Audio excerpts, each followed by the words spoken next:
Dewan Kehormatan Penyelenggaraan Pemilu atau DKPP mengadili Panwaslu Kabupaten Musi Banyu Asin atas pelaporan yang dilakukan oleh Amiri Arifin, calon Bupati Musi Banyu Asin, terkait Pilkada Serentak Musi Banyu Asin pada 15 Februari 2017 mendatang. Sidang etik ini dipimpin oleh Vanila Sinka, anggota Majelis Hakim DKPP Pusat, serta didampingi anggota Majelis Hakim lainnya, yakni Ketua KPU Sumsel, Aspahani, pimpinan Bawaslu Sumsel, Zulfikar, dan akademisi dari USI, Prof. Zulkifli. Sementara pihak teradu ketua dan anggota Panwaslu Kabupaten Musi Banyu Asin, Andi Gunawan dan Sigit Nugroho, serta para saksi persidangan. Dalam persidangan ini ada 3 laporan yang ditindaklanjuti DKPP. Pertama, adanya penyalahgunaan wewenang yang dilakukan oleh Panwaslu Kabupaten Muba terkait pelaporan dari lembaga yang tidak tersertifikasi, serta laporan tersebut dilaporkan karena sudah melewati batas waktu atau pada saat tahapan kampanye.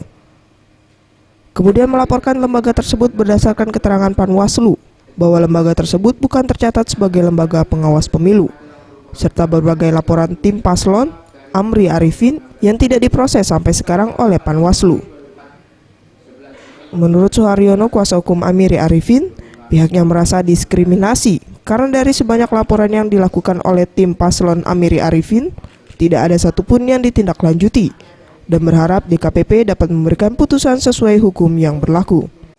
Kenapa dilakukan setelah itu sudah melewati batas waktu? Ini jadi persoalan. Nah, dengan dasar seperti itu, ini kelihatan sekali bahwa di satu sisi adalah melakukan penyalahgunaan kewenangan, yang keduanya ada diskriminasi di dalam menangani laporan-laporan yang datang dari masyarakat. Kalau dari pasangan sebelah sana, bicaranya lebih giset. Yang tidak jelas langsung diproses, jadikan temuan.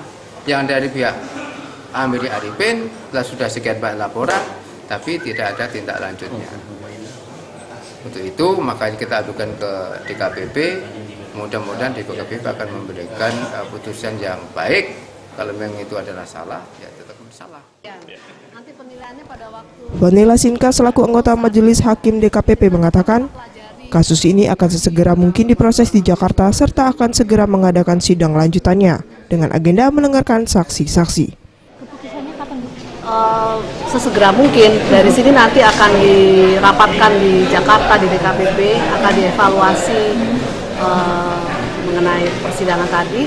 Tadi ada permintaan dari pihak Panwasli untuk sidang kedua untuk menghadirkan saksi dari pihak Panwasli, tapi kami akan evaluasi dulu apakah diperlukan atau tidak sidang kedua.